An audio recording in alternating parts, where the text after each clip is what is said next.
നമസ്കാരം. Lights camera action എന്ന നമ്മുടെ ചാനലിലേക്ക് ഒരിക്കൽ കൂടി സ്വാഗതം. ഞാൻ നിങ്ങളുടെ ശാന്തിവിള ദിനേശ്.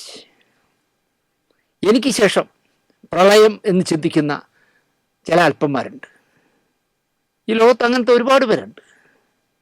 ഉത്തരം താങ്ങുന്നത് ഞാനാണ് എന്ന് വിചാരിക്കുന്ന ഗൗളി പല്ലിയില്ലേ, പല്ലി വിചാരിക്കും ഈ ഉത്തരം താങ്ങുന്നത് ഞാനാണ്.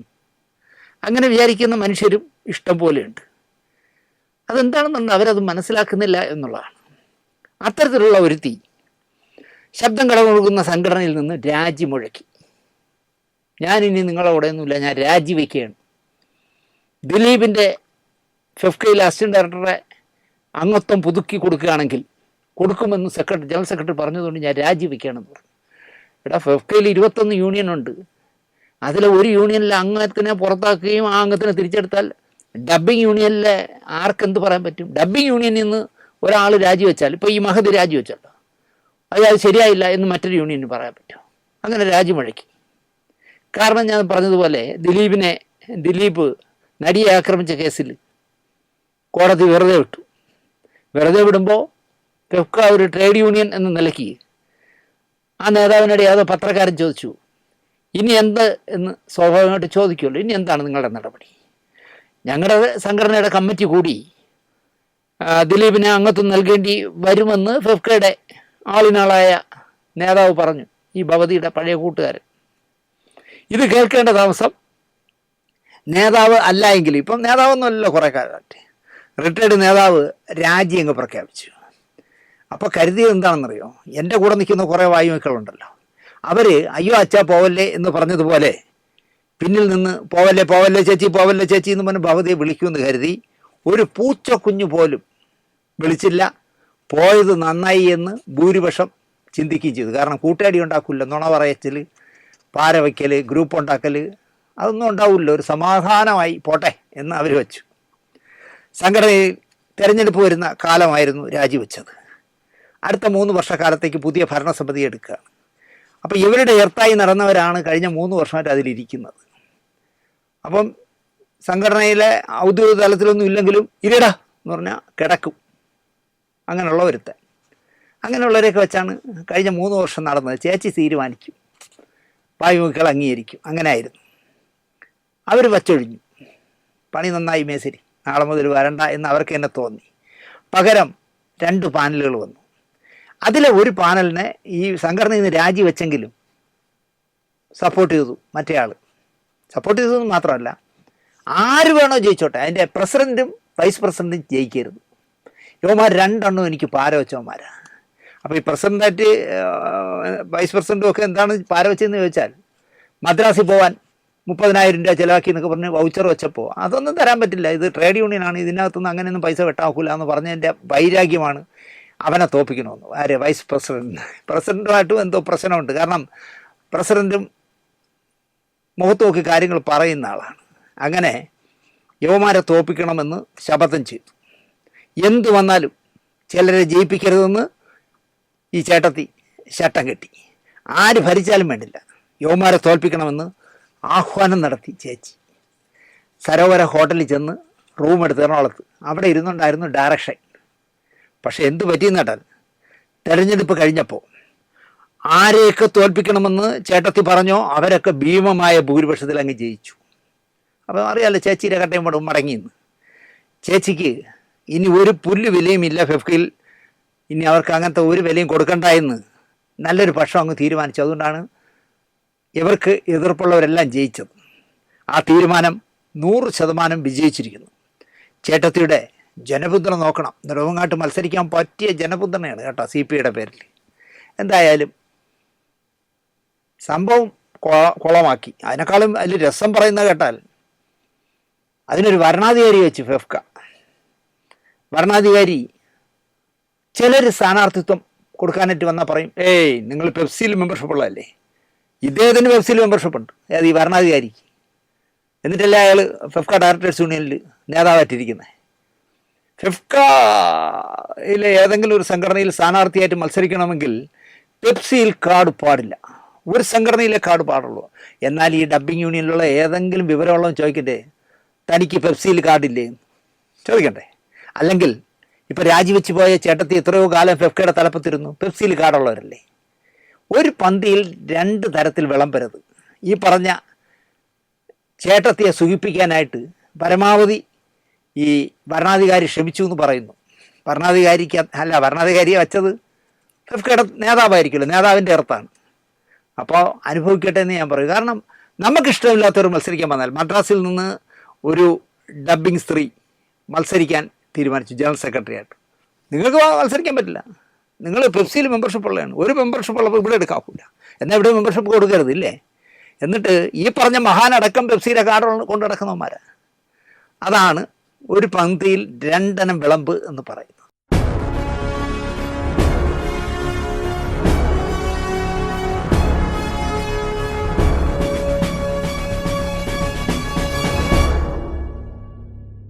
നമസ്കാരം.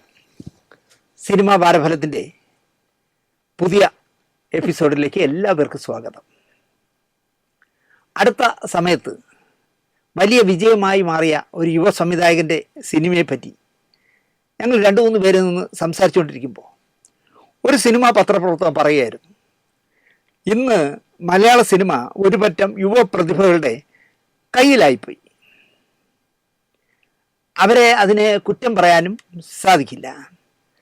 നമ്മൾ കണ്ടു കൊതിച്ച ഒരു പറ്റം പേർ ഓരോരുത്തരായിട്ട് കാലയവനികയിൽ മറഞ്ഞു പോയല്ലോ. പിന്നെ എന്തു ചെയ്യാൻ പറ്റും? അഡ്ജസ്റ്റ് ചെയ്യാനേ പറ്റൂ.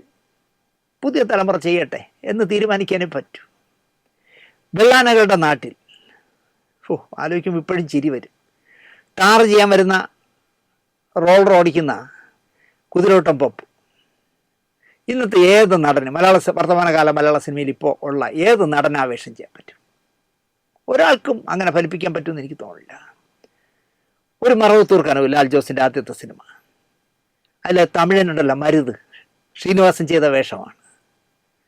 ശ്രീനിവാസനല്ലാതെ അല്ലെങ്കിൽ ശ്രീനിവാസൻ ചെയ്തതുപോലെ മലയാളത്തിൽ ഇപ്പോൾ ഉള്ള ഏത് നടന് ആ വേഷം ചെയ്യാൻ പറ്റും? കൺകെട്ട് എന്ന് പറഞ്ഞ പടത്തിൽ ശ്രീനിവാസൻ സ്ക്രിപ്റ്റ് എഴുതിയ സിനിമയാണ്.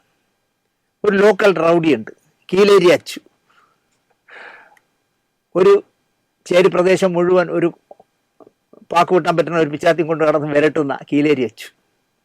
മാമുക്കോയ്ക്ക് മാത്രം ചെയ്ത് ഫലിപ്പിക്കാൻ പറ്റുന്ന വേഷമായിരുന്നു അത്.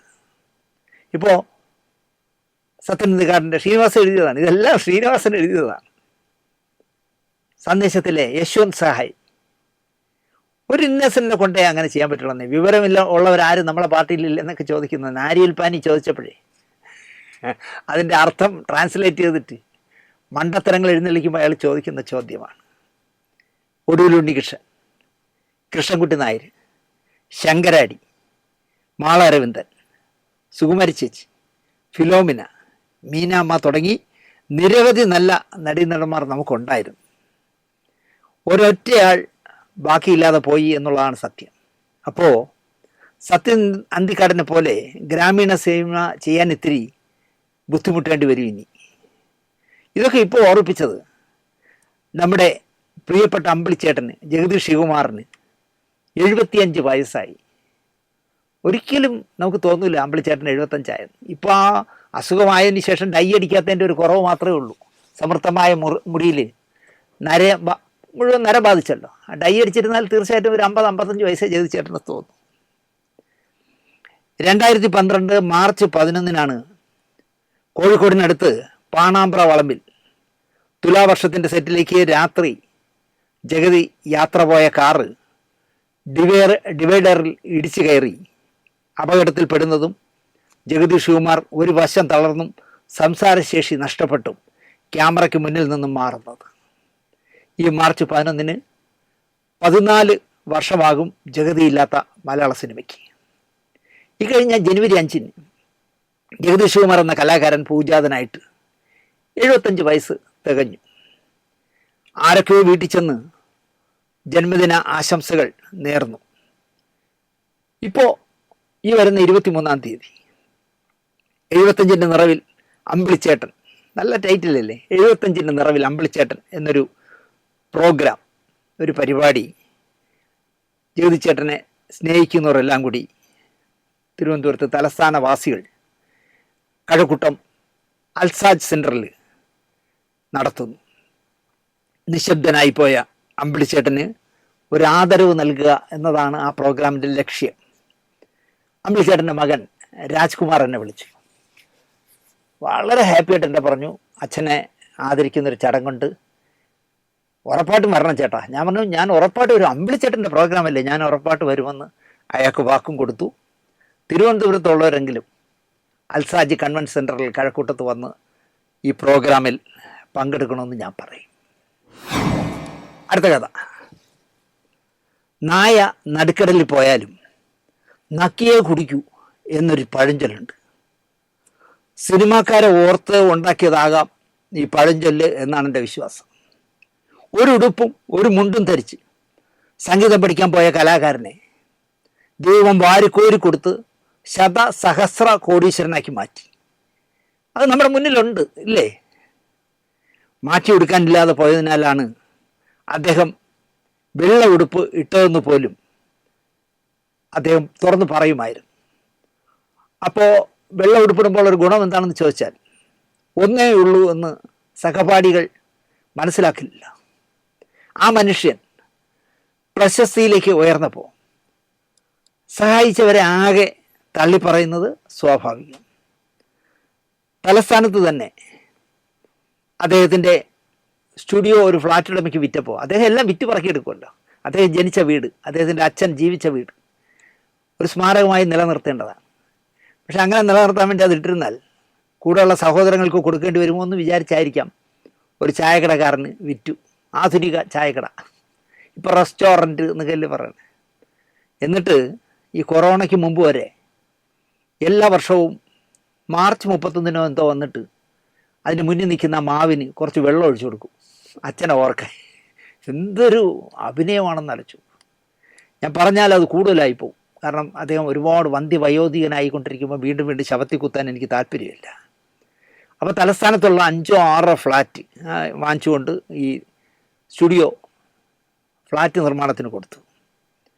അത് അടച്ചു പൂട്ടിയിട്ടിരിക്കുകയാണെന്നാണ് പറഞ്ഞത്. ഫ്ലാറ്റ് സ്വന്തം കൂടപ്പിറപ്പ് വാടക ചായ്പിൽ കിടന്ന് കുടുംബത്തോടൊപ്പം അന്തി ഉറങ്ങുന്ന കാലത്താണ് 5 or 6 ഫ്ലാറ്റ് തലസ്ഥാനത്ത് പൂട്ടിയിട്ടിരിക്കുന്നത്.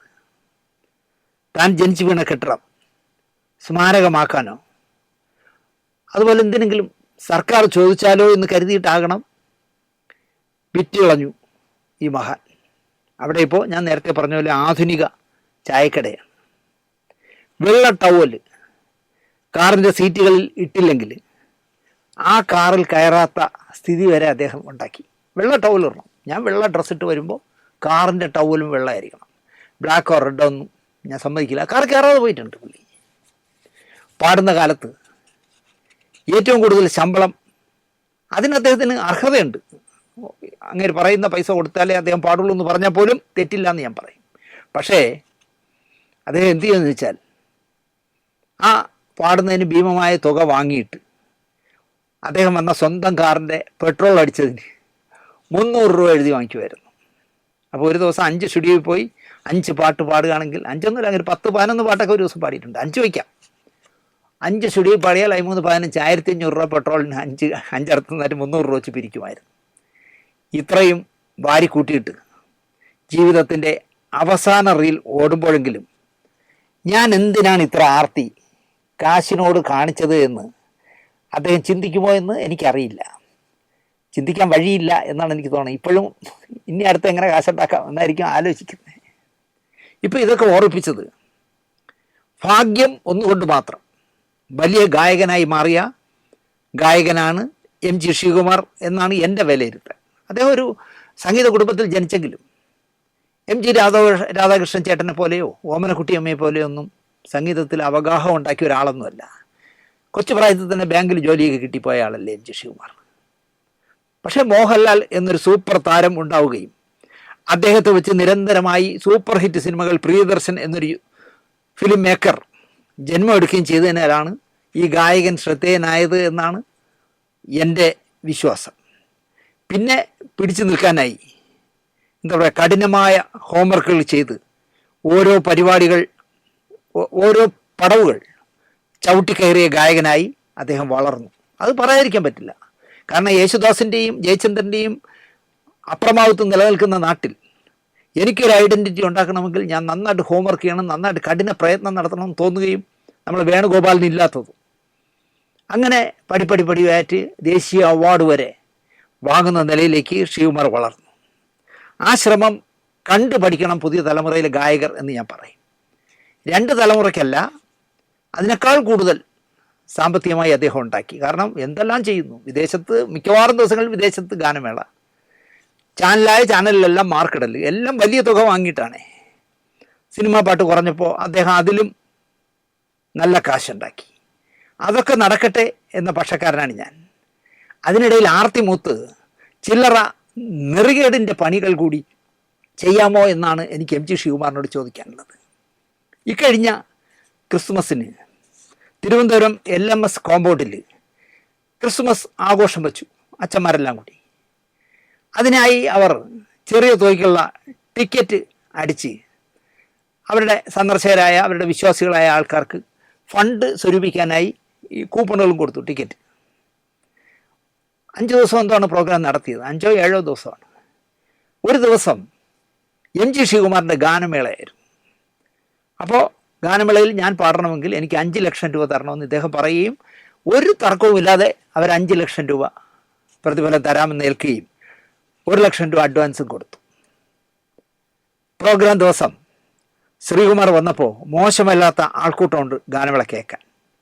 എന്നാൽ എനിക്ക് 1 ലക്ഷം കൂടി വേണം എന്നായി ഗായകൻ. 5 ഞാൻ പാടില്ല, എനിക്ക് 6 കിട്ടണം. അങ്ങനെ പറയാമോ? നിങ്ങൾ ആലോചിച്ച് നോക്ക്. ഈ പ്രോഗ്രാം ആ LMSമായി ബന്ധപ്പെട്ട ഏതൊരു വിശ്വാസിയാണ് സ്പോൺസർ ചെയ്തിരിക്കുന്നത്, സഭയ്ക്ക് വേണ്ടി. അപ്പോൾ സംഘാടകർ അയാളെ വിളിച്ചു, ആ സ്പോൺസറെ വിളിച്ചു. അപ്പോൾ സ്പോൺസർ പറഞ്ഞു, ഞാൻ 5 ലക്ഷം നിങ്ങൾ ചോദിച്ചു, ഞാൻ 5 ലക്ഷം തന്നു, ഇനി 10 പൈസ ഞാൻ തരില്ല എന്ന് അദ്ദേഹം തീർത്തും പറഞ്ഞു. പക്ഷേ ശ്രീകുമാറിന് അത് പോരാ, എനിക്ക് 6 കിട്ടണം. അങ്ങനെ തർക്കമായി. ശ്രീകുമാർ പാടാതെ, അഡ്വാൻസ് വാങ്ങിച്ച പൈസ മടക്കി കൊടുക്കാതെ LMSയിൽ നിന്ന് പോയി. സംഘാടകനായ അച്ഛൻ, ഒരു പാവ അച്ഛൻ, എന്നെ വിളിച്ചു. അദ്ദേഹം വളരെ വിഷമത്തോടുകൂടി എൻ്റെ സംസാരിച്ചു, ഒരു ഗായകൻ ഇങ്ങനെ ചെയ്യാമോ സാറേ എന്നൊക്കെ പറഞ്ഞിട്ട്.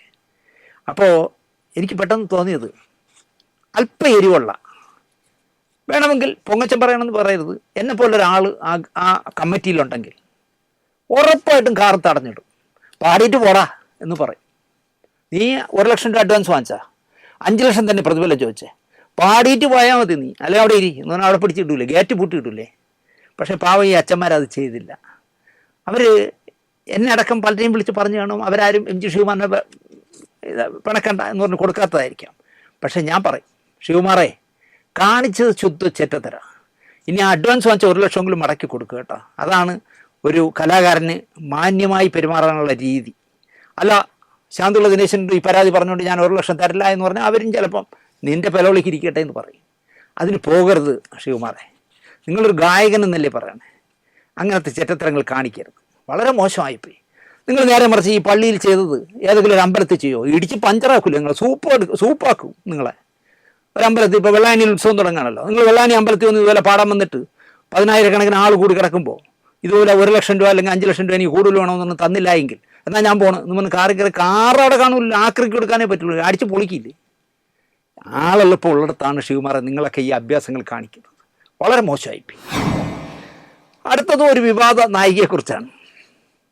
ജാതി പറയുന്നവരോട്, മതം പറയുന്നവരോട്, അല്ലെങ്കിൽ എൻ്റെ ജാതി താഴ്ന്നത്, നിൻ്റെ ജാതി മേളിലുള്ളത് എന്നൊക്കെ പറയുകയും ചിന്തിക്കുകയും ചെയ്യുന്നവരുമായി ഞാൻ ഒരിക്കലും സമരസപ്പെട്ടിട്ടേയില്ല. എനിക്ക് അത്തരക്കാരോട് കൂട്ടുകൂടാൻ കഴിയില്ല. അത്തരക്കാരെ പരമാവധി ഞാൻ മാറ്റി നിർത്തും. അത്രയെങ്കിലും ചെയ്യണം എന്ന് വിശ്വസിക്കുന്ന ഒരാളാണ് ഞാൻ. ഓരോ മനുഷ്യരും ജാതി പറയുന്നവനെയും മതം പറയുന്നവനെയും, എടാ മതം നിൻ്റെ വിശ്വാസമുണ്ടാ, നിൻ്റെ അച്ഛൻ ആ ജാതിക്കാരനായിട്ട് നിനക്ക് ജന്മം തന്നു, അതിനപ്പുറം അതിനെപ്പറ്റി പറയാൻ പാടില്ല. അതിന് പകരം ഞാൻ വലിയ കേമൈ, വലിയ ജാതിയിലാണ് ജനിച്ചത്, നീ മറ്റേ പീക്രി ജാതിയിലാണ് ജനിച്ചത്, ഇങ്ങനെ ചിന്തിക്കുന്നവന്മാരെ കൂട്ടുകൂടരുത്, അവന്മാരോട് ഒരിക്കലും സന്ധി ചെയ്യരുത് എന്നാണ് ഈ പ്രോഗ്രാം കാണുന്ന ഓരോരുത്തരോടും എനിക്ക് പറയാനുള്ളത്. കേരള കലാമണ്ഡലത്തിൽ നിന്നും പഠിച്ചിറങ്ങിയ ഒരു പെൺപറന്നോത്തി നമ്മുടെ കഷ്ടകാലം കൊണ്ട് ഇപ്പോൾ തലസ്ഥാനത്താണല്ലോ താമസിക്കുന്നത്.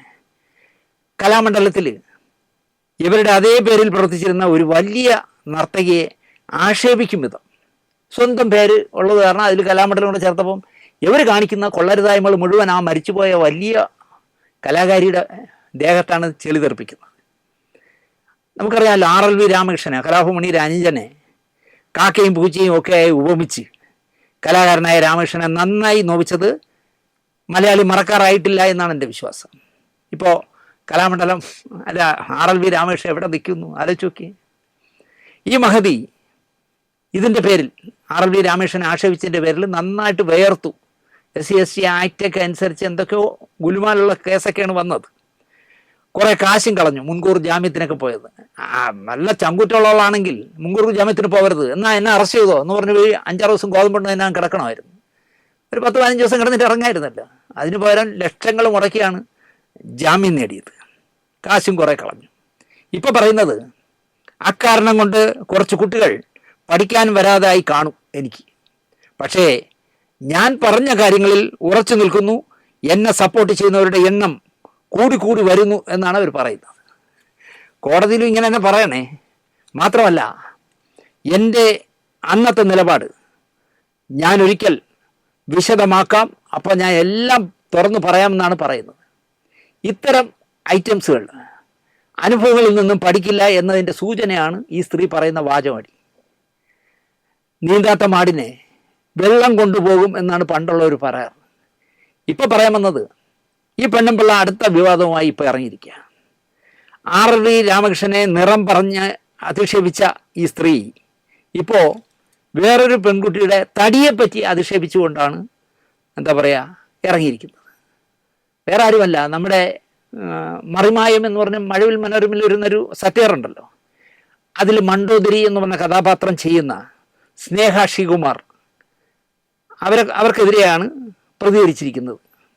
സ്നേഹ ശ്രീകുമാർ കലാമണ്ഡലത്തിൽ നിന്ന് ഓട്ടംതുള്ളൽ പഠിച്ചിറങ്ങിയ കലാകാരിയാണ്. RLV രാമകൃഷ്ണനുമായിട്ടുള്ള പ്രശ്നം കേസിൽ കോടതിയിലാകും വരെ വായടച്ചിരുന്ന സത്യഭാമ ഇപ്പോൾ സ്നേഹയ്ക്കെതിരെ ഇറങ്ങിയിരിക്കുന്നു.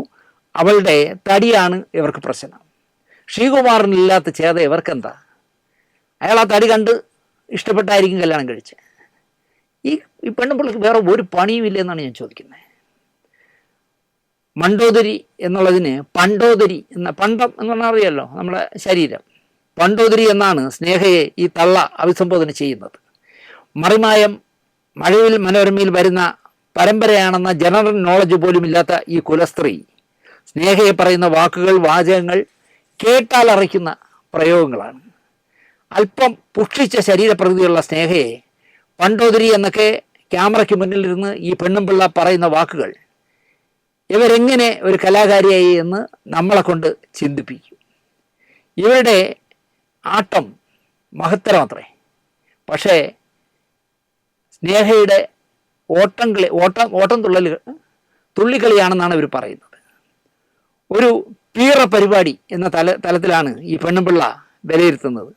കുഞ്ചൻ നമ്പ്യാർ ഈ നാട്ടിൽ ഇപ്പോൾ ജീവിച്ചിരിക്കാത്തത് ഭാഗ്യമെങ്കിൽ അയാളെ വിളിച്ചാണ്, എടാ കുഞ്ച തെണ്ടി പട്ടി, നീ തൊഴുന്ന എന്താ ഓട്ടം തുള്ളല, എടാ മോഹിനിയാട്ടത്തിൻ്റെ വെട്ടത്തൂരോടാ മറ്റവനെ എന്നൊക്കെ കേട്ടനെ കുഞ്ചൻ നമ്പ്യാർ ഉണ്ടായിരുന്നെങ്കിൽ.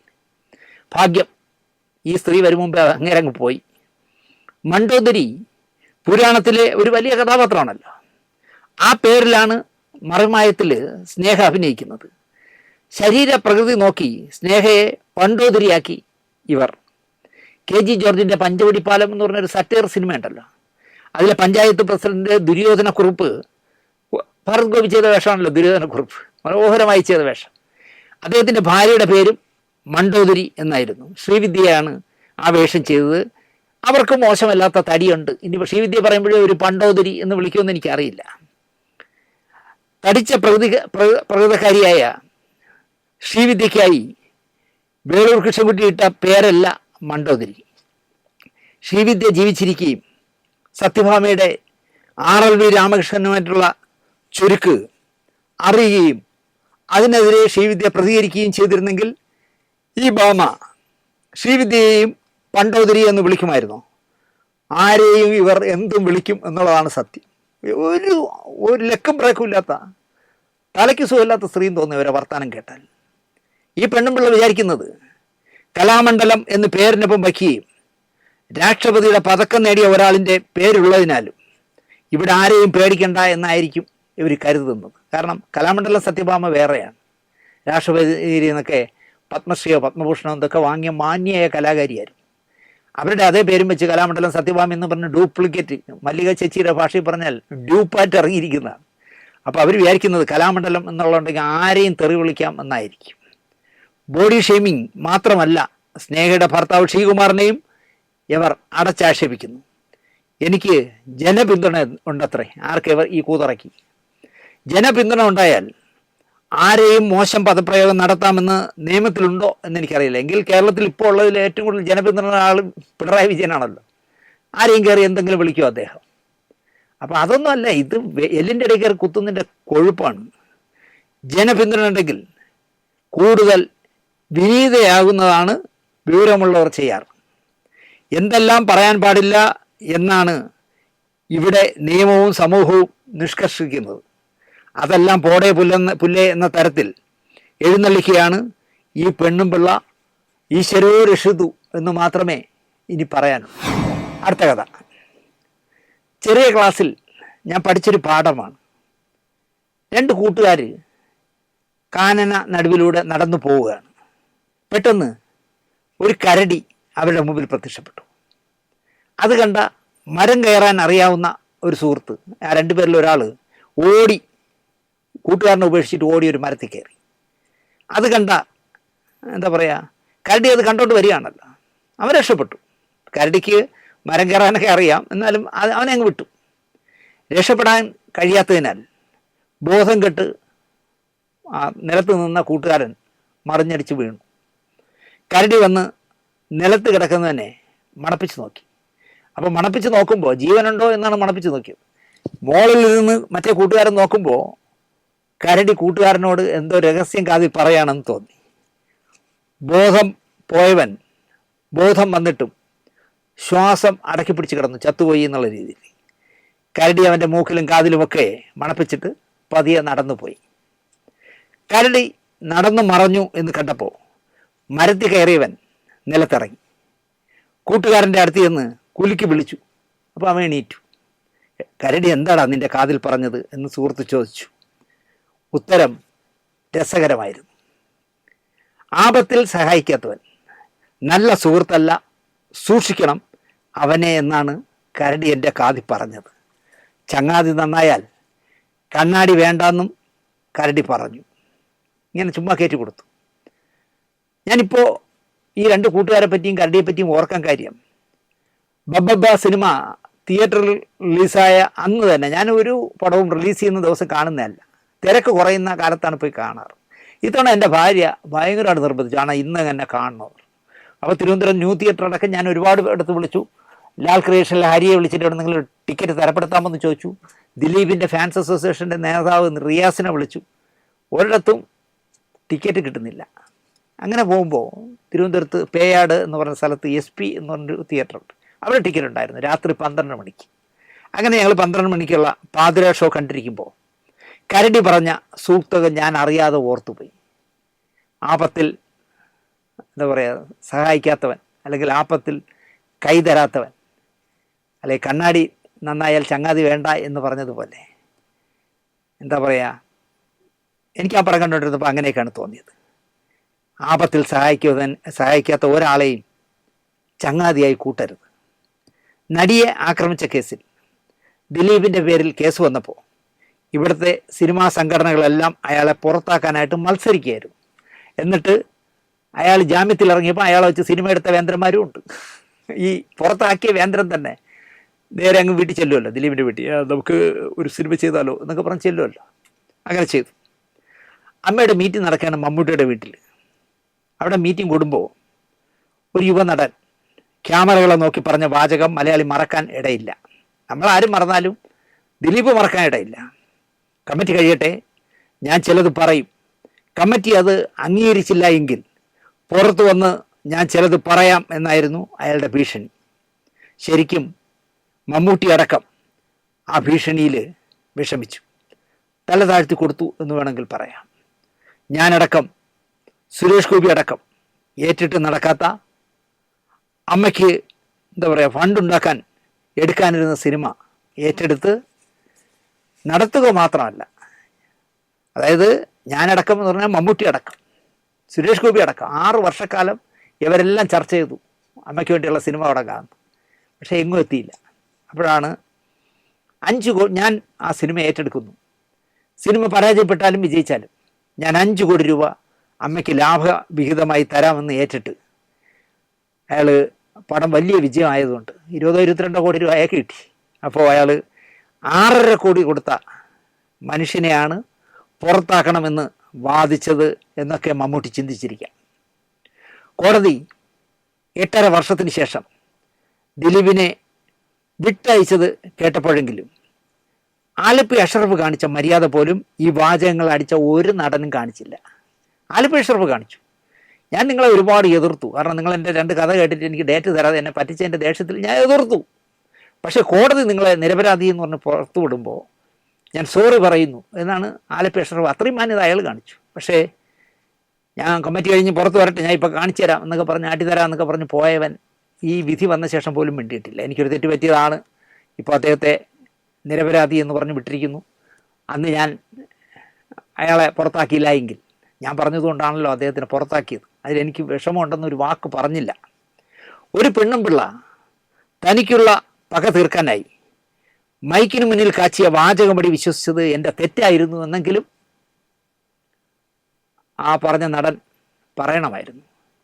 പെണ്ണുപിള്ള എന്ന് പറയുമ്പോൾ സ്ഥിരമായി നമ്മൾ പറയുന്ന ശബ്ദം വാടകയ്ക്ക് കൊടുക്കുന്ന ആളല്ല.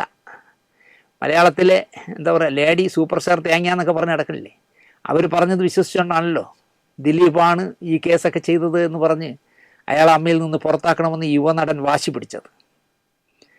കോടതി നിരപരാധിയായി വിട്ടെങ്കിൽ ഞാനും അത് അംഗീകരിക്കുന്നു എന്ന് പറയാനുള്ള മാന്യത പോലും ഈ ചെറുപ്പക്കാരെ കാണിച്ചില്ല. ശബ്ദം വിറ്റ് തിന്നവളിൽ നിന്നും ഈ വാചകമടിച്ചവന് എന്ത് വ്യത്യാസം എന്നാണ് എനിക്ക് ചോദിക്കാനുള്ളത്. പറയാൻ വന്നത് മറ്റൊരാളെ പറ്റിയാണ്, യവനെയൊന്നും കുറിച്ചല്ല. വിധി വരെ എന്താ പറയുക, സമദൂരം പാലിച്ച ആളായിരുന്നല്ലോ മോഹൻലാൽ. നടിയെ ആക്രമിച്ച കേസ് വന്നപ്പോൾ ആ പെൺകുട്ടിക്ക്, എൻ്റെ അനിയത്തിക്ക് നീതി ലഭിക്കട്ടെ എന്നും ദിലീപ് ഈ കേസിലില്ല എന്ന് നിരപരാധിയാണെന്ന് തെളിയിക്കട്ടെ എന്ന് ഞാൻ ഈശ്വരനോട് പ്രാർത്ഥിക്കുമെന്ന് പറഞ്ഞ ഏക ആളാണല്ലോ മോഹൻലാൽ. അതിന് മോഹൻലാലിനെ ഒരുപാട് പേര് എടുത്തു കൊടുത്തു, എന്നിട്ടും മോഹൻലാൽ അത് തിരുത്തിയില്ല. പരസ്യമായി അതിജീവിതയ്ക്കും ദിലീപിനും വേണ്ടി പ്രാർത്ഥിച്ച ആളാണ് മോഹൻലാൽ. അയാളെ നന്നായി ഒന്ന് പഠിച്ചാൽ, മോഹൻലാലിനെ നന്നായിട്ടൊന്ന് പഠിച്ചാൽ, അയാളുടെ കുടുംബ പശ്ചാത്തലം ഒക്കെ പഠിച്ചാൽ മോഹൻലാലിന് അങ്ങനെ പറയാൻ കഴിയും. കാരണം ഈ അടുത്ത കാലത്ത് മരിച്ച അദ്ദേഹത്തിൻ്റെ അമ്മ അങ്ങനെ ആയിരിക്കും അദ്ദേഹത്തെ പഠിപ്പിച്ചത്. ആരെയും കണ്ണുടച്ച് എതിർക്കരുത്, ആരെങ്കിലും എന്തെങ്കിലും വിഡ്ഢിത്തരം പറഞ്ഞാൽ മറുപടി പറയരുത് എന്നൊക്കെ ആയിരിക്കും അവർ പഠിപ്പിച്ചത്. ഇന്ന് ഇത്രയും പ്രശസ്തനായിട്ടും ദിലീപ്, എനിക്ക് അതിശയം തോന്നിയ അതാണ്. ദിലീപിൻ്റെ സഹോദരി ഫ്ലാറ്റിൽ എന്താണ് താമസിക്കുന്നത്, ദിലീപിൻ്റെ അനുജൻ വേറെ വീട്ടിലെവിടെയാണ് താമസിക്കുന്നത്. പക്ഷേ ഇവരെല്ലാവരും രാവിലെ മുതൽ രാത്രി വരെയും ഒരു കൂട്ടുകുടുംബത്തിലെ പോലെ ദിലീപിനോടൊപ്പം തന്നെ ആലുവയിലെ വീട്ടിലുണ്ട്. ഒരു കൂട്ടുകുടുംബ രീതിയിലാണ് ദിലീപ് ആ വീട് കൊണ്ടുപോകുന്നത്. അതുകൊണ്ട് തന്നെ അയാൾക്ക് ഇതുപോലുള്ളൊരു നാറിയ കേസിൽ എന്താ പറയുക, ബുദ്ധി ഉപദേശിക്കാൻ കഴിയില്ല. തനിക്ക് 2 പെൺമക്കളാണെന്ന ബോധം ഉള്ള ആളാണ് ദിലീപ്. അതിനപ്പുറം അമിതമായ ഈശ്വര വിശ്വാസം, തന്നെ ചതിച്ച് അഴിക്കുള്ളിലാക്കിയ മഹതിയോട് പോലും മോളിലിരിക്കുന്ന ആൾ ചോദിച്ചോട്ടെ എന്ന് സമാധാനപ്പെടുന്ന ആളാണ് ദിലീപ്. ഞാൻ ഒരു ദിവസം സംസാരിച്ച് വേണ്ട പറയാം, ഞാനൊന്നും ആരും പറയില്ല ഏട്ടാ, താങ്കളിപ്പോൾ സംസാരിച്ചില്ലേ ഒരാളെ പറ്റി, അതെ, അവർക്ക് ദൈവം കൊടുക്കട്ടെന്നേ, എന്നോട് ഈ ചതി കാണിച്ചതിന് ദൈവം കൊടുക്കട്ടെ, ഞാനവരെ ഒന്നും പറയില്ല ഏട്ടാ, ഒന്നുമില്ലെങ്കിലും എൻ്റെ മീനുവിന് ജന്മം നൽകിയതല്ലേ, ഞാൻ പറയില്ല എന്നാണ്. അങ്ങനെ പറയുന്ന ഒരാളാണ് ദിലീപ്. എല്ലാം മേളിലിരിക്കുന്ന ആളിന് വിടുന്ന ആളാണ്. അങ്ങനെ ഒരാൾക്ക് ഇങ്ങനെ ഒരു ഹീനകൃത്യങ്ങൾ ചെയ്യാനാവില്ല എന്നാണ് എൻ്റെ വിശ്വാസം. എന്തു പറഞ്ഞാലും ദിലീപിൻ്റെ ജനപ്രിയതയെ, അയാളുടെ ബിസിനസ്സുകളെ, അഭിമാനത്തെ, സമ്പത്തിനെ ഒക്കെ തകിടം മറിച്ചതാണല്ലോ അതിജീവിതയുടെ കേസ്.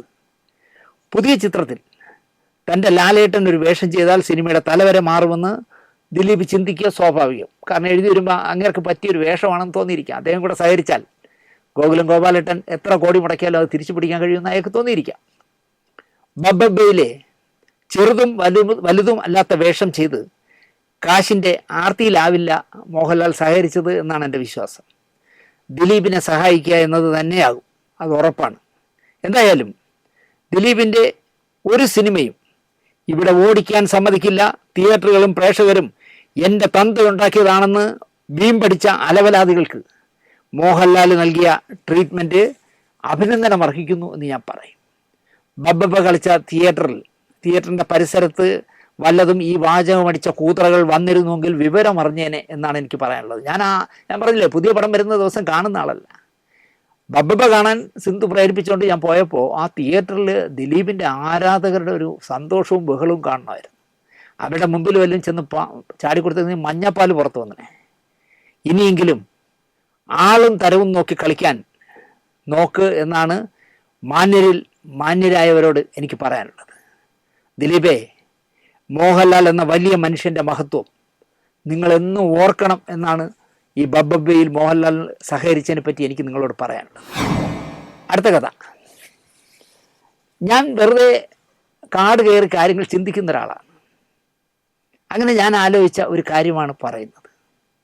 ഇതിനെ രാഷ്ട്രീയമായി കാണരുത്. കണ്ടാൽ അതിലെനിക്ക് ഒരു വൈക്ലഭ്യവും ഇല്ല, അത് വേറൊരു കാര്യം. നമ്മുടെ ചാനലിൽ സിനിമയെ പറ്റിയും സിനിമാക്കാരെ പറ്റിയും പറയുമ്പോൾ ചിലപ്പോൾ അതിൽ രാഷ്ട്രീയം കടന്നു വരും. അത് പറയരുത് എന്ന് പറയാൻ ആർക്കാണ് അവകാശം എന്നാണ് ഞാൻ ചോദിക്കുന്നത്. രാഷ്ട്രീയമില്ലാത്ത മലയാളി ഇല്ലെന്നേ. എനിക്കൊരു പാർട്ടിയായിട്ട് ഒരു ബന്ധമില്ല കേട്ടോ എന്ന് പറഞ്ഞാൽ പച്ചക്കള്ള പറയുന്നവനാണ്. അവനാണ് ഏറ്റവും കൂടുതൽ രാഷ്ട്രീയം ഉള്ളവൻ. എന്നെ ഒരുപാട് പേര് വിളിച്ച് ഉപദേശിക്കും, ദിനേശ് ചേട്ടാ നമ്മുടെ ചാനലിൽ സിനിമ പറഞ്ഞാൽ മതി ചേട്ടാ, രാഷ്ട്രീയം പറയണ്ട. അപ്പോൾ ഞാൻ രാഷ്ട്രീയം പറയാറില്ലല്ലോ, സിനിമാക്കാരുമായി ബന്ധപ്പെട്ട രാഷ്ട്രീയമല്ലേ ഞാൻ പറയാറുള്ളൂ എന്ന് ചോദിക്കുമ്പോൾ പത്തി മടക്കും. ഉണ്ണി മുകുന്ദൻ ഇപ്പോൾ പരസ്യമായി BJP ലൈനിലാണ്, മോഡിയുമായിട്ട് പന്ത് കളിച്ചിട്ടുണ്ടെന്നൊക്കെയാണ് ഇടയ്ക്ക് പറഞ്ഞത്. അവർ വീടിൻ്റെ അപ്പുറം ഇപ്പുറമായിരുന്നു. അയാളത് BJPയിലാണെന്ന് തുറന്നു പറയില്ല. അതെന്താണെന്ന് പറഞ്ഞാൽ ആ പാർട്ടിയിൽ പോകുന്നവർ തുറന്നു പറയേയില്ല ഞാൻ അതിലാണെന്ന്. നരേന്ദ്രമോദിയുടെ ജീവിതകഥ സിനിമയാക്കി അതിൽ മോഡിയായി തന്നെ മോഡിയാവുകയാണ് ഉണ്ണി മുകുന്ദൻ. ഇപ്പോൾ അറിയുന്ന ഏറ്റവും പുതിയ വാർത്ത, തൃപ്പൂണിത്തുറയിൽ BJPയുടെ സ്ഥാനാർത്ഥി ഇദ്ദേഹമായിരിക്കും എന്ന് പറയുന്നു. 140 സീറ്റിൽ 35 സീറ്റ് ഞങ്ങൾ ജയിച്ചാൽ കേരളം ഞങ്ങൾ ഭരിച്ച് കാണിച്ചു തരാം, അതിനുള്ളൊരു സീക്രട്ട് ഞങ്ങളിലുണ്ട് എന്ന് പറഞ്ഞ ആളാണ് മുൻ പ്രസിഡൻ്റായ കെ സുരേന്ദ്രൻ. സുരേന്ദ്രൻ ഇപ്പോൾ വട്ടിയൂർക്കാവിൽ മത്സരിക്കാനായിട്ട് തയ്യാറെടുക്കുന്നു. അപ്പോൾ തൃപ്പൂണിത്തുറയിൽ ഉണ്ണി ജയിച്ചാൽ സുരേന്ദ്രൻ സാംസ്കാരിക വകുപ്പ് മന്ത്രിയാക്കുമായിരിക്കും ഉണ്ണി മുകുന്ദനെ. കേരളത്തിലുള്ള മാളികപ്പുറം കണ്ടവർ മാത്രം വോട്ട് ചെയ്താൽ മതി ഉണ്ണി മുകുന്ദൻ എപ്പോൾ ജയിച്ചെന്നറിയാൻ. കോൺഗ്രസിലെ MPമാരും MLAമാരും മത്സരിക്കാൻ ഇപ്പോൾ തയ്യാറെടുക്കുകയാണല്ലോ. MPമാരെല്ലാം MLAമാരാവാൻ മത്സരിക്കാൻ പോവുകയാണ്. അപ്പോൾ MLAമാർക്ക് സീറ്റിന് എവിടെ പോകുമെന്നാണ് ഞാൻ ആലോചിക്കുന്നത്. 78 വയസ്സുള്ള രോഗിയായ കണ്ണൂർ കെ സുധാകരനും അദ്ദേഹം MP ആണ്. 82 വയസ്സുള്ള മുൻ MP മുല്ലപ്പള്ളി രാമേന്ദ്രനും വരെ നിയമസഭയിലേക്ക് കോൺഗ്രസിൽ നിന്ന് മത്സരിക്കാനായിട്ട് പുതിയ ഉടുപ്പൊക്കെ തച്ച് വയ്ക്കുകയാണ്. പിന്നെന്താണ് ഉണ്ണി മുകുന്ദൻ മത്സരിച്ചാൽ കുഴപ്പം? ചുമ്മാ ഇറങ്ങട്ടെന്നേ എനിക്ക് പറയാനുള്ളൂ. ആടിനെ പ്ലാവില കാണിച്ച് അറുക്കാൻ കൊണ്ടുപോകുന്നത് പോലെ റിട്ടയേർഡ് IPSകാരിയെ തിരുവനന്തപുരം മേയറാക്കാം എന്ന് പ്രലോഭിപ്പിച്ച് മത്സരിപ്പിച്ച് ജയിച്ച ശേഷം കാലുവാരിയ നാടാണ്, പാർട്ടിയാണ്. അത് മറച്ചു വയ്ക്കാൻ എനിക്കില്ല. ഷീലേഖ എനിക്ക് നല്ല പരിചയമുണ്ട്. ഇടയ്ക്ക് എന്നോടൊന്ന് വിളിക്കട്ടെ എന്ന് ചോദിച്ചാൽ ഞാൻ നേരി ചെന്ന് കാണാമെന്ന് പറഞ്ഞു. പക്ഷേ എനിക്ക് നേരി പോകാൻ കഴിഞ്ഞില്ല. ഞാൻ വീട്ടിൽ വരാമെന്ന് മെസ്സേജ് അയച്ചു. ഒരു IPSകാരിയോടൊക്കെ നമ്മൾ ഫോണിലല്ലല്ലോ സംസാരിക്കേണ്ടത്. ഞാൻ ചെല്ലാമെന്ന് പറഞ്ഞു, പക്ഷേ പോകാൻ പറ്റിയില്ല. ചുമ്മാ ഇരുന്ന് അവരോടാണ് പണ്ട് ശബ്ദം വയ്ക്കുന്ന പെണ്ണുപിള്ളയോട് ശാസ്ത്രമംഗലത്ത് മത്സരിക്ക് മേയറാക്കാമെന്ന് കോൺഗ്രസ്സിലെ ഒരു നേതാവ് പറഞ്ഞതുപോലെ ചുമ്മാ ഇരുന്ന ഷീലേഖയോട് മത്സരിക്ക് മേയറാക്കാം എന്ന് പറഞ്ഞു. അവർ മത്സരിച്ച് ജയിച്ചു. മേയറായേണ്ട അവസ്ഥ വന്നപ്പോൾ ഇവിടുത്തെ ഒരു മുൻ കേന്ദ്രമന്ത്രി തന്നെ പാരവച്ചു. ഈ മുൻ കേന്ദ്രമന്ത്രി എന്ന് പറയുമ്പോൾ നിങ്ങൾ കയറി സുരേഷ് ഗോപി പറഞ്ഞുള്ളൂ എന്നാണ് എനിക്ക് പേടി. അദ്ദേഹമല്ല. TP Senkumar IPS, Jacob Thomas IPS, Alphons Kannanthanam IAS, metro man Sreedharan, TP Sreenivasan IFS, major Ravi, പിന്നെ നമ്മുടെ സിനിമാക്കാരായ രാജസേനൻ, ഭീമൻ രഘു, കൃഷ്ണകുമാർ, ദേവൻ, ബിജി തമ്പി, അലി അക്ബർ, അങ്ങനെ ഒരുപാട് സിനിമാക്കാരുണ്ട് BJPയിൽ. അതിൽ നിന്ന് അലി അക്ബർ വിട്ടുപോയി, രാജസേനൻ വിട്ടുപോയി, മറ്റേ എന്താ പറയുക ഭീമൻ രഘു. ഇപ്പം ഇവർ മൂന്നുപേരും BJP വിട്ടുപോയി. ഇവരാരും ഇപ്പോൾ അതിലില്ല, അവരങ്ങ് പോട്ടെന്നേ. സ്വന്തം പാർട്ടി ഉണ്ടാക്കി, പിന്നെ കോൺഗ്രസ്സുകാരനായി BJPയിൽ എത്തിയ ആളാണ് നമ്മുടെ ദേവൻ ചേട്ടൻ. ഞാൻ ഒരാഴ്ച മുമ്പ് കണ്ടിരുന്നു ദേവൻ ചേട്ടനെ. എന്തെങ്കിലും അർഹിക്കുന്ന പദവി ദേവന് കൊടുത്തോ എന്ന് നിങ്ങളൊന്ന് ആലോചിച്ച് നോക്കി. ഇവിടുത്തെ BJPയുടെ സംസ്ഥാന വൈസ് പ്രസിഡൻ്റൊക്കെ ആക്കാവുന്ന ഒരാളാണ്. ഒന്നാമതിപ്പം സിനിമയും കുറഞ്ഞു, അദ്ദേഹം ഒറ്റപ്പെട്ടു, ഭാര്യയൊക്കെ മരിച്ച ശേഷം ഒറ്റയ്ക്കൊരു വീട്ടിൽ താമസിക്കുകയാണ്. കുറച്ചകലെ മകളും കുട്ടിയും താമസമുണ്ട്, പക്ഷേ അദ്ദേഹം ഒറ്റയ്ക്കാണ് താമസിക്കുന്നത്. അപ്പോൾ വർക്ക് ചെയ്യാൻ ഇഷ്ടംപോലെ സമയമുണ്ട്. പക്ഷേ ഈ ആരംഭശൂരത്വം മാത്രമേ ഉള്ളൂ. അത് കഴിഞ്ഞാൽ ദേവൻ ചേട്ടനൊന്നും ഈ സംഘടനയ്ക്ക് ആവശ്യമില്ല, ഈ പാർട്ടിക്ക് ആവശ്യമില്ല. സെൻകുമാർ, ജേക്കബ് തോമസ്, അൽഫോൺസ് കണ്ണന്താനം, മെട്രോമാൻ, ഇവരെയൊക്കെ ഇപ്പോൾ എവിടെയാണെന്ന് അവർക്ക് പോലും അറിയാമോ എന്ന് എനിക്ക് സംശയമാണ്. ഒരെണ്ണിനും വിളിക്കാറില്ലല്ലോ, അവരെങ്ങും മുഖ്യധാരയിൽ കാണാറില്ല. ഇന്ന് BJPയുടെ തലപ്പത്തിൽ എത്തിയിരിക്കുന്നവരൊക്കെ വരുന്നതിന് മുന്നേ അതിലുള്ള ആളാണല്ലോ നമ്മുടെ നിർമ്മാതാവ് സുരേഷ് കുമാർ. ഒരു പടം സെൻസർ ചെയ്യുമ്പോൾ അങ്ങനെ ചെയ്യല്ലേ എന്ന് പറയാൻ പോലും ഇപ്പോൾ അദ്ദേഹത്തിനാവുന്നില്ല. പറഞ്ഞാൽ ആരും കേൾക്കില്ല എന്നുള്ളതാണ് സത്യം. അവിടെയാണ് ഉണ്ണി മുകുന്ദൻ നിയമസഭയിലേക്ക് മത്സരിക്കാൻ ഉടുപ്പ് തച്ച് റെഡിയാവുന്നത്. രാഷ്ട്രീയത്തിലെ പ്രത്യേകിച്ച് BJPയിലെ സകല കളിയും കളിച്ച് പയറ്റി തെളിഞ്ഞ് പാർലമെൻറ്റിലും നിയമസഭയിലും മത്സരിച്ച് എല്ലാം പഠിച്ച കൃഷ്ണകുമാറിൻ്റെ സീറ്റിലാണ് പാലക്കാട്ട്. കൃഷ്ണകുമാർ എന്ന് പറഞ്ഞാൽ നമ്മുടെ നടൻ കൃഷ്ണകുമാറല്ല, പാലക്കാട് ഒരു കൃഷ്ണകുമാറുണ്ട്. അദ്ദേഹം സ്ഥിരമായി പാർലമെൻറ്റിലേക്കും നിയമസഭയിലേക്കും മത്സരിച്ച് തോറ്റു പോവുകയും ജനപ്രിയനാവുകയും ചെയ്ത കൃഷ്ണകുമാറിൻ്റെ സീറ്റിലാണ് പാലക്കാട്ട് ഉണ്ണി മുകുന്ദനെ ഇറക്കാൻ പോകുന്നത് അത്രേ. കൃഷ്ണകുമാർ വിശാല ഹൃദയനുമല്ല, സംസ്ഥാന കമ്മിറ്റിയിലെ ഒരു പ്രബല ഗ്രൂപ്പിൻ്റെ നേതാവുമാണ് എന്നതും മറക്കണ്ട ഉണ്ണി മുകുന്ദൻ എന്നാണ് എനിക്ക് പറയാനുള്ളത്. അയാൾ സംശുദ്ധമായ രാഷ്ട്രീയമുള്ള ഒരാളൊന്നുമല്ല, ഏത് കളിയും കളിക്കും. അവിടെയാണ് ഉണ്ണി മുകുന്ദൻ ചെന്ന് ചാടാൻ പോകുന്നത്. നനഞ്ഞു കയറിയാൽ കുളിച്ച് കയറണം. സിനിമയിൽ ഒരു സീറ്റ് നേടുന്ന കാലത്താണ് ഇപ്പോൾ ഉണ്ണി മുകുന്ദൻ്റെ മാർക്കറ്റുള്ള കാലമാണ്. അങ്ങനെ സീറ്റ് നേടുന്ന കാലത്താണ് മോഡി ഭക്തനായുള്ള ഉണ്ണിയുടെ രാഷ്ട്രീയ യാത്ര. എൻ്റെ മന്ത്രിസ്ഥാനം വേറൊരാൾക്ക് കൊടുക്കാം, എന്നെ ഒഴിവാക്കി തരണേ എന്ന് പറയുന്ന 2 വർഷം ഭരിച്ചപ്പോൾ തന്നെ മതിയായ ഒരു കലുങ്ക് ഗോപിയണ്ണൻ ഇങ്ങനെയൊക്കെ പറഞ്ഞതും ഉണ്ണി മുകുന്ദൻ ആലോചിക്കുന്നത് നല്ലതായിരിക്കും എന്ന് ഞാൻ പറയും. എനിക്ക് മതിയായി 2 വർഷം കൊണ്ട്. ഞാനൊരാളെ പേര് പറയാം, അദ്ദേഹത്തെ കേന്ദ്രമന്ത്രിയാക്കൂ, എന്നെ റിലീസ് ചെയ്യൂ, എനിക്ക് 10 പൈസയില്ല, ഞാൻ സിനിമയിൽ അഭിനയിക്കട്ടെ എന്നൊക്കെ പറഞ്ഞ് 2 വർഷം കൊണ്ട് തന്നെ പൊറുതി അവസാനിപ്പിക്കാമെന്നാണ് പറയും. അടുത്ത ഒരു കഥ കൂടി പറഞ്ഞ് അവസാനിപ്പിക്കാം. ഈ കഥ നിങ്ങൾ വളരെ ശ്രദ്ധിച്ച് കേൾക്കണം. ഞാൻ ഒരു കോടതിയെ പറ്റിയൊക്കെ കള്ളം പറയില്ല. പക്ഷേ ഇവിടുത്തെ പത്രമുത്തശ്ശിമാർക്കോ ചാനലുകാർക്കോ കിട്ടാത്തൊരു വാർത്തയാണ് ഞാൻ പറയുന്നത്. നമ്മുടെ മുഖ്യമന്ത്രി, എൻ്റെ പ്രിയപ്പെട്ട നേതാവ്, ആരെങ്കിലും പൊക്കിവിട്ടാൽ വീഴുന്നത്ര ശുദ്ധനോ പൊട്ടനോ ആണോ എന്ന് എനിക്ക് സംശയം ജനിപ്പിച്ച ഒരു കാര്യമാണ് ഞാനിവിടെ പറയാൻ പോകുന്നത്. ഇപ്പോൾ ശബ്ദ കച്ചവടക്കാരി കാണുന്ന ക്യാമറയിലൊക്കെ പറയുന്നത് കേട്ടില്ലേ, അതിജീവിത കൊച്ചിനോട് ക്രിസ്മസ് ആഘോഷത്തിന് വാ, എൻ്റെ നാട്ടിലെ വീട്ടിലിരുന്ന് ഞാൻ ആശ്വസിപ്പിക്കാമെന്ന് മുഖ്യമന്ത്രി പറഞ്ഞത്രേ. അത് നന്നായി എന്ന് ഞാൻ പറയും. അങ്ങനെയുള്ള ആളാണ് നമ്മുടെ മുഖ്യൻ.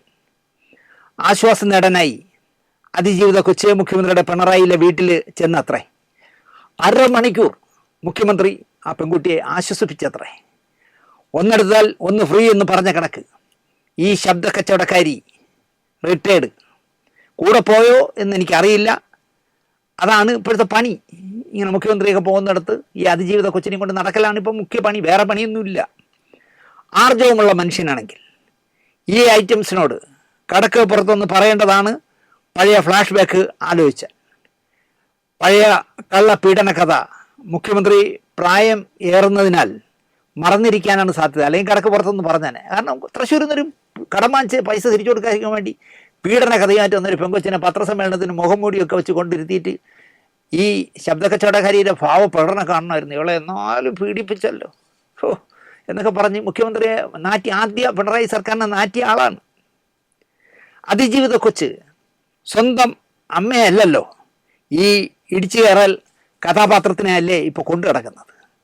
ഞാൻ വീണ്ടും പറയുന്നു, KPS ലളിത ജീവിച്ചിരുന്നെങ്കിൽ സിദ്ധാർത്ഥ ഭരതനെ കണ്ടാൽ ഈ അതിജീവിത കൊച്ചു ചോദിച്ചു നോക്ക്, ഈ പെണ്ണമ്പിള്ളയുടെ ഗുണവധികാരം പറഞ്ഞു തരും. ഇല്ലെങ്കിലും മമ്മൂട്ടിയോടെ ഒന്ന് തിരക്ക്. കണ്ടാൽ അറിയാത്തവൾ കൊണ്ടാൽ അറിയും എന്നാണ് എൻ്റെ അനിയത്തിയെ പോലെ ഞാൻ സ്നേഹിക്കുന്ന ആ കുട്ടിയോട് എനിക്ക് പറയാനുള്ളത്. പറയാൻ വന്നത് ഈ അതിജീവിത കൊച്ചിൻ്റെ കഥയല്ല. പിന്നെയോ, അതിജീവിതമാർ ആണായാലും പെണ്ണായാലും എന്താണെന്നുണ്ട്, എൻ്റെ സഖാവിന് അവരെയൊക്കെ ദത്തെടുക്കണമെന്ന് വല്ലാത്ത ആഗ്രഹമുള്ള ആളാണ്. മുൻപ് കുറച്ച് നാൾ മുമ്പ് ഒരു മീൻ കച്ചവടക്കാരി കുട്ടിയെ അദ്ദേഹം ദത്തെടുത്തു. സിനിമ അതിജീവിതയോട് പറഞ്ഞതുപോലെ അവളോട് മുഖ്യം പറഞ്ഞു, ആരുമില്ല എന്ന് വിഷമിക്കേണ്ട, ഞാനുണ്ട്, കേരളമുണ്ട് എന്ന്. പിന്നെ എന്താ ഈ കാര്യങ്ങൾ എന്ന് മുഖ്യൻ ഓർക്കാറുണ്ടോ എന്ന് എനിക്കറിയില്ല. ആ കൊച്ചവിടെ പോയെന്ന് ഇപ്പം അന്വേഷിക്കാറുണ്ടോ എന്ന് എനിക്കറിയില്ല. ഇവിടെ ഒരു ചെറുക്കൻ, ഒരു പീറ ചെറുക്കൻ പൊന്തി വന്നു. നമ്മൾ അങ്ങനെ പറഞ്ഞാൽ പറയും അവൻ്റെ ജാതി വെച്ചാണ് പറയണത്. ഞാൻ ജാതി വെച്ച് പറയുന്ന ആളല്ലേ. അലവലാതിത്തരം കാണിക്കുന്നവരെ ഞാൻ അംഗീകരിക്കില്ല, ബഹുമാനിക്കില്ല, അതുകൊണ്ട് പറയുന്നതാണ്. അപ്പോൾ ഒരു ചെറുക്കൻ പെട്ടെന്ന് പാട്ടും പാടി റാപ്പും കോപ്പും എന്നൊക്കെ പറഞ്ഞ് പൊങ്ങി വന്നു. അപ്പോൾ അവൻ 4 ജമ്മിമാരെ തെറി വിളിച്ചാൽ മുഖ്യമന്ത്രിക്ക് സന്തോഷം, കമ്മ്യൂണിസ്റ്റ് പാർട്ടിക്ക് സന്തോഷമാണ്. കമ്മ്യൂണിസ്റ്റ് പാർട്ടി സത്യം പറഞ്ഞാൽ ഇപ്പം കമ്മ്യൂണിസ്റ്റ് പാർട്ടിയുടെ വോട്ട് ബാങ്ക് എന്ന് പറയുന്നത് നായർ കമ്മ്യൂണിറ്റി അടക്കമുള്ളവരുടെയാണ്. നമ്മൾ ഇതിൽ പറഞ്ഞാൽ കൂടുതൽ രാഷ്ട്രീയമായി ഇപ്പോൾ, അതുകൊണ്ട് ഞാൻ ബാക്കി പറയുന്നില്ല. അപ്പോൾ തെറ്റായ വഴിയെ പോയാൽ തിരുത്തിക്കണം, പിന്നെയും അവൻ വഴിവിട്ട് പോയാൽ തള്ളിക്കളയണം. താങ്കൾ ഒരു മുഖ്യമന്ത്രി അല്ലേ എന്നാണ് ഈ പാട്ടുകാരന് കൊടുക്കുന്ന പിന്തുണ, സർക്കാരിൻ്റെ പിന്തുണ കാണുമ്പോൾ എനിക്ക് ചോദിക്കാനുള്ളത്. താങ്കൾക്ക് നിരന്തരമായി ഇപ്പോൾ തെറ്റുകൾ പറ്റുന്നു എന്നാണ് എൻ്റെ നിരീക്ഷണം.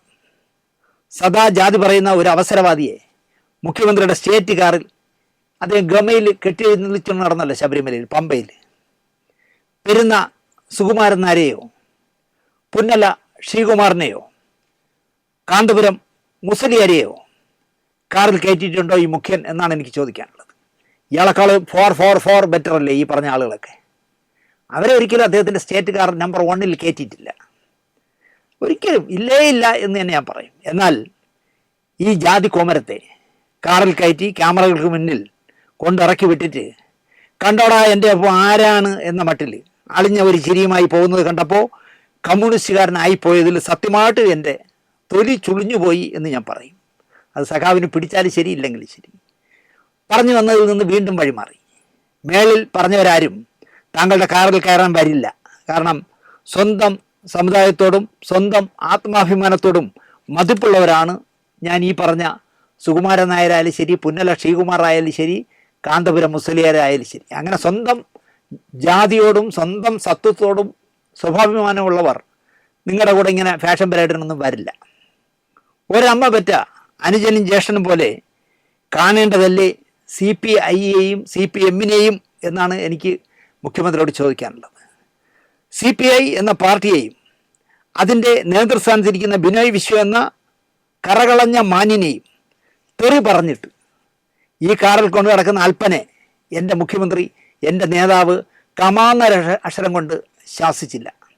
നാളെ MA ബേബി സഖാവിനെ ഇയാൾ തന്തയ്ക്ക് പറഞ്ഞാലും ഇത് തന്നെയാകും നമ്മുടെ മുഖ്യമന്ത്രിയുടെ പ്രതികരണം എന്നാണ് എനിക്ക് വിശ്വാസം.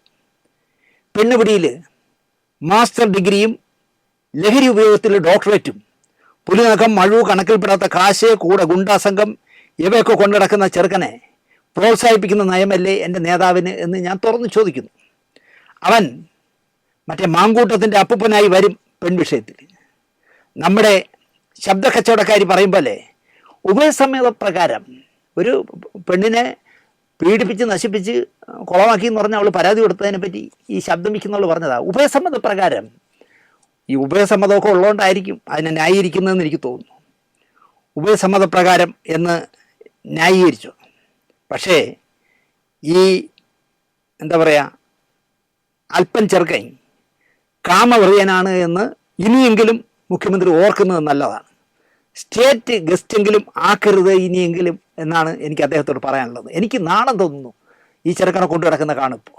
പിള്ളയല്ലേ, കുറച്ച് വലിച്ചാൽ കുഴപ്പം എന്താന്ന് കേൾക്കുന്ന സജി ചെറിയാൻ സാംസ്കാരിക വകുപ്പ് ഭരിക്കുമ്പോൾ നിനക്ക് ഞാനുണ്ട്, നിനക്ക് ഞങ്ങൾ സ്റ്റേറ്റിൻ്റെ പ്രോഗ്രാം തരും എന്നൊക്കെ പറഞ്ഞുകൊണ്ട് നടക്കുന്ന മുഖ്യമന്ത്രിയെ കാണുമ്പോൾ, അല്ലെങ്കിൽ പുലിതുകം പിടിച്ച വനം വകുപ്പ് ഉദ്യോഗസ്ഥരെ വനം വകുപ്പ് മന്ത്രി ശാസിക്കുന്ന കാണുമ്പോൾ ഈ സർക്കാർ എത്ര കഴിവുകെട്ട സർക്കാരെന്ന് പലപ്പോഴും എനിക്ക് തോന്നാറുണ്ട്. കമ്മ്യൂണിസ്റ്റ് പാർട്ടിയുടെ രഹസ്യം ചെകഞ്ഞു നടക്കുന്ന ഒരു പത്രവും ഒരു ചാനലും അറിയാത്ത താങ്കളുടെ രഹസ്യ പോലീസ് താങ്കളെ അറിയിച്ചിരിക്കാൻ സാധ്യതയുള്ള ഒരു വാർത്തയാണ് എനിക്ക് ഇന്ന് ഈ പ്രോഗ്രാമിൽ പറയാനുള്ളത്. 11 വയസ്സുള്ള, അണ്ടർലൈൻഡ് കേൾക്കണം, 11 വയസ്സുള്ള മലപ്പുറത്തുള്ള ഒരു കൊച്ചു പെൺകുട്ടിയെ പീഡിപ്പിച്ച കേസിൽ, പോക്സോ കേസിൽ ഈ കഴിഞ്ഞ 7-ാം തീയതി, ഈ ജനുവരി 7-ാം തീയതി ഈ പറഞ്ഞ ആസ്ഥാന ഗായക തെമ്മാടിയെ കോടതിയിൽ എത്തിച്ചു പോലീസ്. ഇവ അവിടെ വന്നത് കാണണം, ഭയങ്കര രസമാണ്. കാക്കനാട് കോടതിയിലാണ്. എന്തുകൊണ്ടോ നമ്മളെ ചാനൽ പത്രമുത്തശ്ശിമാരൊന്നും അറിഞ്ഞില്ല, ഒരു ചാനലുകാരനും അറിഞ്ഞില്ല. ഇവിടെ ട്രോള് പരത്തി, ആകാശത്തോടെ പറത്തി ദിലീപ് മൂത്രം ഒഴിക്കുന്നു എന്ന് നോക്കുന്ന ചാനലുകാരും ഇത് അറിഞ്ഞില്ല. 11 വയസ്സുള്ള ഒരു പെൺകുട്ടിയെ, കൊച്ചിനെ പീഡിപ്പിച്ച പരാതിയിൽ ഇവൻ കാക്കനാട് കോടതിയിൽ ജാമ്യം എടുക്കാൻ വന്നു. രസം എന്താണെന്നറിയോ? ഇവൻ ഈ കറുത്ത ഡ്രസ്സിട്ടല്ലേ നടക്കണേ, അവനെ പെറ്റിട്ടപ്പോഴേ അങ്ങനെയാണെന്ന് തോന്നുന്നു. കൂടെ 10 കറുത്ത ഡ്രസ്സിട്ടവന്മാരാണ് ബോഡി ഗാർഡ് ഈ വ്യഭിചാരിക്ക്. ഇവനും 10 പേരും കൂടി, അങ്ങനെ 11 പേര് കോടതിയിലേക്ക് വരുന്നു. അവിടെ നിന്ന് ആർജവമുള്ള 2 ചെറുപ്പക്കാർ ഇവനെ നോക്കിയിട്ട് കാർക്കിച്ച് തുപ്പി. ഇവൻ മൈൻഡ് ചെയ്തില്ല, അവന് മനസ്സിലായി അടി കിട്ടുമെന്ന്. അതുകൊണ്ട് അവൻ മിണ്ടിയില്ല. അവൻ്റെ കൂടെ നടന്ന ഈ മന്ദബുദ്ധികളായ 11 മിണ്ടിയില്ല. കോടതി കയറിയപ്പോൾ 11 വയസ്സുള്ള പെൺകുട്ടിയെ പീഡിപ്പിച്ച മെടുക്കാ ഇരിക്കി എന്ന് പറഞ്ഞ് കസേര കൊടുത്തു ജഡ്ജ്. ഞാൻ കോടതി ലക്ഷ്യമൊന്നുമല്ല പറഞ്ഞ് നടന്ന സംഭവം പറയാണ്. ഇവന് കസേര കൊടുത്ത് അവിടെ ഇരുത്തി 11 വയസ്സുള്ള പെൺകുട്ടിയെ പീഡിപ്പിച്ച ഈ അലവലാതിക്ക്. എന്നിട്ട് അന്ന് കോടതി സ്തംഭിച്ചു. ഈ 7-ാം തീയതി ക്ലർക്കുമാരും മറ്റവരും മറിച്ചവരും കോടതിയിലെ ഉദ്യോഗസ്ഥർ മുഴുവൻ വന്ന് നിൽക്കുകയാണ്. ഇവിടെ പീഡന വീര, നിന്നെ ഞാനൊന്ന് കണ്ടോട്ടെ, ഒന്ന് തൊട്ടോട്ടെ എന്ന് പറഞ്ഞ് ഈ ആണും പെണ്ണും വന്ന് കൂടിക്കിടക്കുകയാണ് ഈ ജഡ്ജിയുടെ ഈ കോർട്ടിനകത്ത്. വീര ആരാധനയോടെ കാണണം ഈ 11 വയസ്സുകാരിയെ നീ എങ്ങനെയാടാ പീഡിപ്പിച്ചേ എന്ന് കേൾക്കാനായിട്ട്. അവന് ഈ 11 ചട്ടമ്പിമാരെയും കൊണ്ട് കോടതിയിൽ വരാനുള്ള അവകാശമെന്ത് എനിക്ക് പറഞ്ഞാൽ അടിച്ച് പഞ്ചറാക്കും ആളുകൾ. അതുകൊണ്ടായിരിക്കും ഈ 10 ബോഡി ഗാർഡിനെയും കൊണ്ട് നടക്കുന്നത്. എന്നിട്ട് ഈ കാർക്കിച്ച് തുപ്പിയന്മാരെ പക്ഷെ അവന്മാർ മിണ്ടിയതുമില്ല. പ്രതിക്കൂട്ടിൽ അവൻ ഇരിക്കാൻ കസേര അനുവദിച്ചു കോടതി. ക്ഷീണം കാണും, കാരണം ദിവസവും കാമവെറി കഥകളല്ലേ കേൾക്കണേ, ഓവർലോഡായിരിക്കും, അതുകൊണ്ട് ക്ഷീണം കാണും. 8-ാം തീയതി, 7-ാം തീയതി കഥയാണല്ലോ പറഞ്ഞത്, 8-ാം തീയതി അതായത് പിറ്റേന്ന് എടപ്പാളിലെ ഒരു കോടതിയിൽ മറ്റൊരു പീഡന കേസ്. 31-കാരിയായ ഒരു ടീച്ചറെ പീഡിപ്പിച്ചതാണ് കേസ്. പക്ഷേ പാട്ടുകാരൻ്റെ വക്കീൽ അറിയിച്ചു, 7-ാം തീയതി കാക്കനാട് പോയി ജഡ്ജി കൊടുത്ത കസേരയിലൊക്കെ ഇരുന്ന് ജാമ്യമെടുത്തെങ്കിലും നല്ല ക്ഷീണം എൻ്റെ പാർട്ടിക്ക്, കാരണം വലിയ കുടിയൊക്കെ കാണുന്നു ഇപ്പോഴും, അതുകൊണ്ട് കേസൊന്ന് മാറ്റിവെക്കണം. അപ്പോൾ പാട്ട് സാർ വരാത്തതുകൊണ്ട് 7-ാം തീയതിയിലെ കുട്ടിയെ പീഡിപ്പിച്ച കേസിൽ കൂട്ടിലിരുന്ന് ക്ഷീണിച്ചു പോയതിനാൽ ഇവിടുത്തെ ജഡ്ജി പറഞ്ഞു അയാൾ ഹൃദയമുള്ളവനാണ്, അത്രയ്ക്ക് ക്ഷീണമാണെങ്കിൽ എറണാകുളം കാക്കനാട് കോടതി വരെ പോയി ക്ഷീണിച്ച കൊച്ചു പയ്യനല്ലേ, എടപ്പാൾ വരെ മോൻ യാത്ര ചെയ്ത് വരണ്ട, അവന് നീട്ടിക്കൊടുത്തു, ജാമ്യം എടുക്കാനുള്ള ഡേറ്റ് നീട്ടിക്കൊടുത്തു. ഈ നാട് പോകുന്ന പോക്ക് എങ്ങോട്ടാണെന്ന് നിങ്ങൾ ആലോചിച്ചു. 11 വയസ്സുകാരിയായ ജീവിതമെന്തെന്നറിയാത്തൊരു കൊച്ചു പെൺകുട്ടിയെ പീഡിപ്പിച്ചവനെ ജഡ്ജി കോടതിയിൽ കസേരയിലിരുത്തി അവന് ജാമ്യം കൊടുക്കുന്നു. പിറ്റേ ദിവസം എടപ്പാളിൽ 31 വയസ്സുള്ള ടീച്ചറെ പീഡിപ്പിച്ചതിന് ചെല്ലാനുള്ളതിന് കാക്കനാട് പോയി എൻ്റെ ക്ഷീണം കൊണ്ട് വരാൻ ഒക്കില്ല എന്ന് വക്കീൽ പറഞ്ഞു. വരണ്ട, അയ്യോ മോൻ വരണ്ട, മോൻ റെസ്റ്റ് എടുക്കട്ടെ, കാരണം ഇനി അവന് പീഡിപ്പിക്കാൻ പോകാനുള്ളതല്ലേ, നമുക്ക് കേസ് നീട്ടിവെക്കാം എന്ന് അവിടെ നീട്ടിവെച്ചു. അതിജീവിതയ്ക്കായി കരയണ്ട എന്ന് പറഞ്ഞു നടക്കുന്ന നമ്മുടെ സർക്കാരും മുഖ്യമന്ത്രിയും ഇതൊന്നും അറിയുന്നില്ല എന്ന് കരുതിക്കൊള്ളാൻ പറയുന്നു. അവൻ പീഡിപ്പിച്ച് വളരട്ടെ. അങ്ങനെ റാപ്പും കോപ്പും പീഡിപ്പും എല്ലാം കൂടി ചേർന്നുള്ള ഒരു മുഖം നമുക്ക് ആവശ്യമാണ്. കഴിയുമെങ്കിൽ അടുത്ത നിയമസഭാ തിരഞ്ഞെടുപ്പിൽ സംവരണ മണ്ഡലങ്ങൾ ഉണ്ടാവുമല്ലോ കുറേ, അതിലെവിടെയെങ്കിലും CPM-ൻ്റെ സ്ഥാനാർത്ഥിയായി അവനെ നിർത്തണം. കാരണം നമ്മളെ പാർട്ടി അങ്ങനെ വളരണം എന്ന് മാത്രം പറഞ്ഞുകൊണ്ട് എനിക്ക് ഭയങ്കര ധാർമ്മികമായ രോഷം തോന്നുന്നു. 10 ചട്ടമ്പികളെയും കൊണ്ട് കോടതി വരിക, 11 പേരും കറുത്ത ഡ്രസ്സൊക്കെ ഇട്ട് തല ഉയർത്തി പിടിച്ച് വരാണ്. 11 വയസ്സല്ലേ ഇപ്പം ഞാൻ പീഡിപ്പിച്ചുള്ളൂ, ഇനി അടുത്ത് അതിന് താഴെയുള്ള 5-6 വയസ്സുള്ള പീഡിപ്പിക്കും. ഏത് കോടതിയുടെ എന്നെ ശിക്ഷിക്കാനിരിക്കുന്നതെന്ന് ചോദിച്ച് അകത്ത് നെളിഞ്ഞ് കയറി ചെല്ലുമ്പം ഇരിക്കുമാനെ. പിന്നെ ആ ജഡ്ജി പാവം ചോദിച്ചില്ല, പീഡനമൊക്കെ എങ്ങനെ ഉണ്ടായിരുന്നു, നന്നായിട്ട് നടത്തിയാ എന്ന് ചോദിച്ചില്ല. കസേരയിലിരുത്തി അവന് ജാമ്യം കൊടുത്തു. അവൻ ആര്?